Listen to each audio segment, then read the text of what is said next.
The auditorium's light burned right into my forehead as I stood frozen in front of 200 faces, every pair of eyes glinting with a mixture of boredom, doubt, or outright amusement. I watched the judge's lips purse, his fingers tapping his laptop impatiently while I tripped over my pitch. My hands shook, sweat beading under my armpits beneath my thin black shirt. I must have looked like a scarecrow, limbs too awkward, voice catching as I tried to explain why I believed a dance studio in the heart of Marpo could work, how Seoul's spirit throbbed with movement if only someone would harness it. My slides refused to cooperate. A video clip I'd prepared, the highlight of my presentation, a piece I'd choreographed and filmed in a dingy basement, wouldn't load. Instead, the screen blinked blue, then black, then nothing. Some of the audience laughed outright. One of the panelists, a middle-aged woman with stiff hair and sharper glasses, sighed so audibly that people in the front row smirked. How exactly does this differentiate from the hundreds of studios already competing in Seoul? She asked, not looking at me but at her notes. I tried to rally. It's not just a studio, it's a company, a mentorship. We develop new forms, a fusion unique to this city. We bridge classical Korean movement, contemporary street styles, and fusion, the judge in the middle echoed, eyebrows raising, so confusion. People chuckled. All I felt was a tight, dull thud behind my sternum. They cut me off before my timer ended. I left the stage to almost no applause, barely even the polite, kind people drag up for pity. Down in the green room, I could smell the detergent of 8 other contestants' clean shirts, the metallic twang of nerves and dreams shriveling under fluorescent lights. Neon from Exit 6 Dance Studio, who had just gone before me, tried a small smile. Tough crowd, huh? Don't let it get to you. I nodded, but my teeth felt glued together. I felt everyone's eyes flick to me and away, embarrassed for me, grateful it hadn't been them. That failure haunted me all the way home, seeping into my veins with every stop of the Line 2 train through Sinchon, Hongdae, back to my cramped apartment. The city outside pulsed with indifference. Party lights and laughter blurred behind rain streaks on the glass. Inside, plastic seats sticky with decades of midnight commuters. My phone buzzed with a message from my mother. You did it go well, /you. I stared at her words, not replying. I imagined her face, stern and hopeful, the same one that had told me for years to stop wasting time on that dancing nonsense. That wasn't the first time I'd failed publicly. My dream of dancing was already well known in our family, famous for its engineers and office managers, people who wore neat shoes and quiet ambition. As the youngest, I'd been the scrawniest.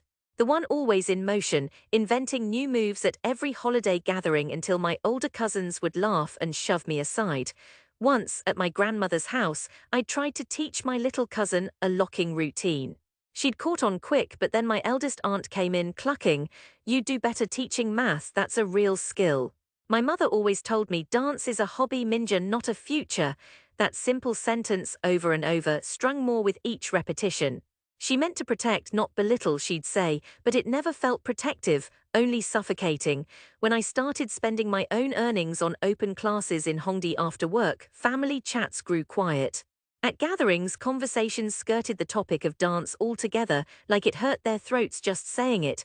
My older brother Dehyun joked to his friends that I'd become the legendary unemployed artist. The title stuck, with its sharp burr of mockery masked as affection. But that night after the investor debacle, something inside me twisted, dark and fiery. Not fresh pain, but a deeper, older hatred for the way I seemed to always shrink in their presence.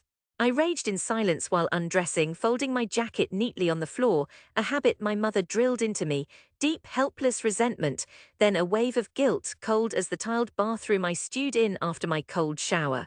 I didn't sleep at all. Instead, I watched a ceiling warped by neon from the 24-hour chicken hut downstairs and promised myself, next time I would not fail. Or at the very least, I would fail so often and so loudly that anyone telling me to stop would finally shut up. The following months I worked 2 jobs. Days at a cell phone accessory store, evenings at a tutoring hagwon, nights past midnight. I reserved the studio space in a derelict basement off Mangwon Market. I didn't need investors' money.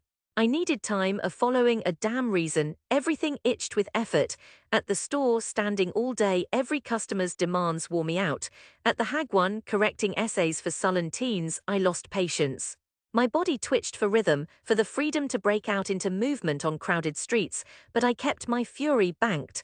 Some nights after classes, I'd find my shoes missing or my coat drenched from a mysterious ceiling leak. Once a group of teen dancers from another team stopped by just to watch us rehearse through the glass, laughing and miming our moves with exaggerated, stupid faces.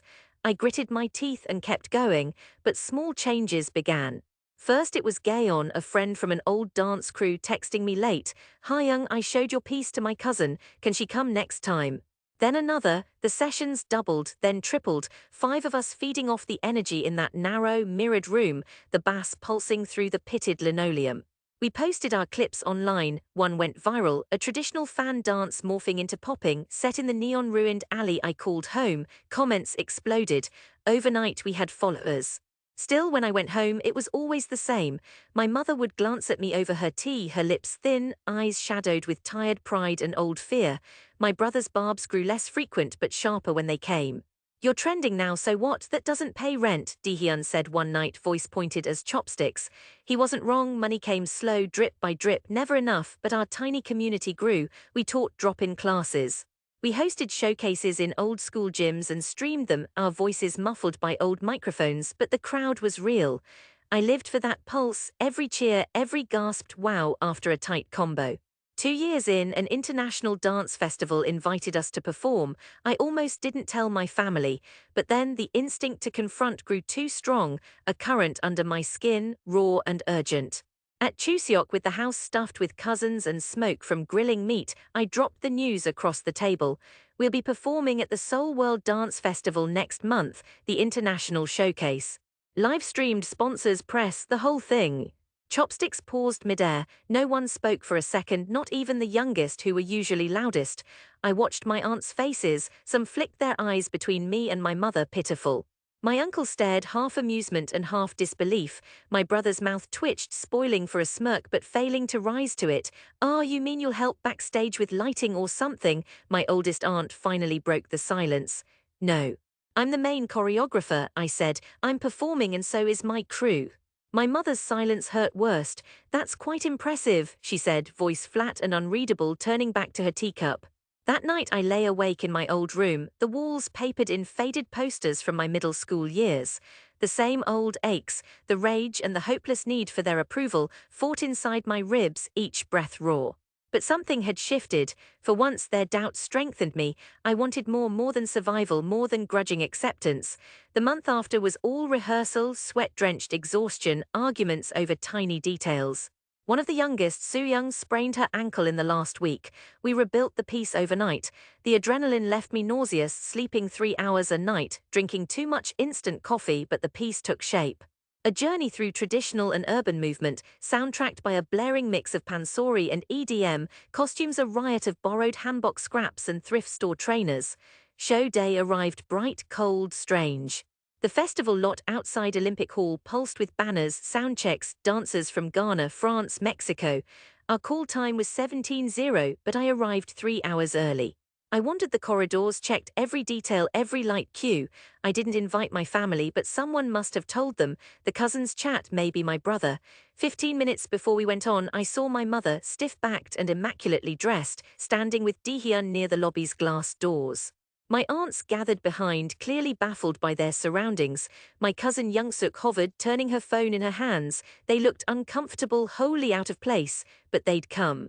It felt like standing on the edge of a high rooftop, wind folding behind my knees. All my fury and hope condensed into a tiny, white-hot core. Backstage, my crew buzzed, nerves, excitement, hairspray. We gripped each other's hands, whispered quick prayers and jokes. Through the heavy curtain I saw the first rows fill, judges, sponsors, the cameras. Among them my mother, hands folded tightly on her lap, expression tight and reserved. The moment came fast. The MC called our name. We stepped onto a bare, blue-lit stage, fans in hand, movements sharp with practiced precision. The music began. 35 minutes compressed a decade's worth of obsession into lived art. We fused seungmu hand gestures into bone-breaking popping, traditional paldang stepping into crumping, leaps mimicking masked dance furies, the pulsing sadness of street life in the city bleeding into each formation. The audience caught every detail. They gasped at the fusion, then fell utterly quiet, no nervous shuffling, no cynical amusement.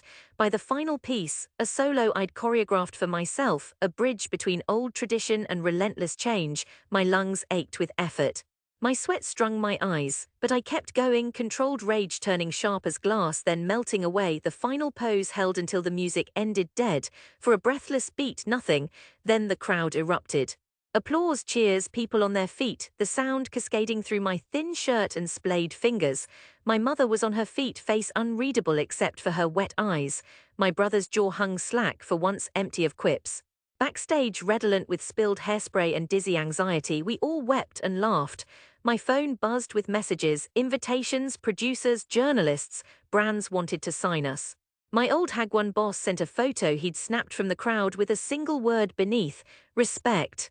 I walked into the lobby an hour later to find my aunts and cousins clustered around my mother, every one of them silent. My uncle approached, his smile oddly shy. "We watched you on the big screen, Minjun." He paused, awkward, searching for words. That was something. One cousin, who used to laugh at my stupid little dances, held out her phone to show a clip she'd filmed. "My friends in Busan saw you live streamed and messaged me. They want to meet you for lessons." They grinned, warm with a new foreign pride. I felt it, their doubt, the years of small humiliations, each sarcastic comment, finally caving under concrete, undeniable proof. My mother drew me aside. Her face was soft, tired, proud, yet hesitant. "When you were little, I was just afraid for you," she whispered. "Dancers have hard lives. I didn't want to see you lose yourself." Her words faltered. She squeezed my hand. "But you looked very much yourself up there." That's what I'd wanted, not their praise but this, to be seen truly as myself, not their expectation of me.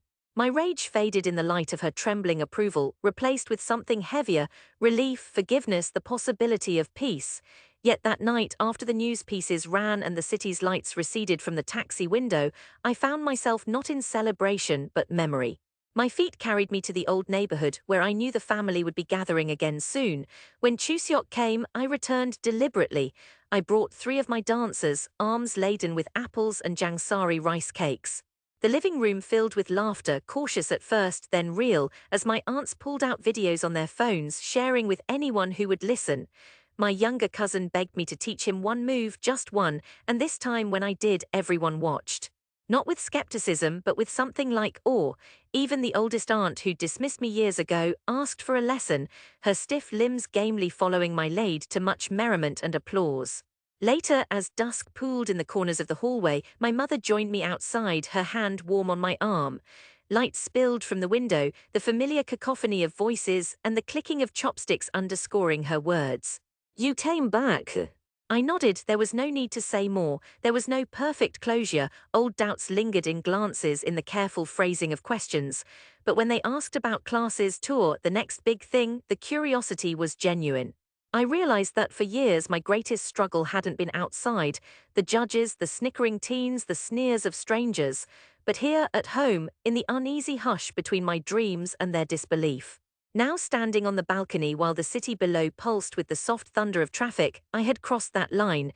Rage had fueled me, restraint had protected me, but it was returning with all scars and all triumph that let me finally breathe. The city didn't care who I was, only that I kept moving, and in movement everything I'd ever been mocked for, dismissed for, had become proof, visible, real, alive, that I'd made it and that I'd come home anyway.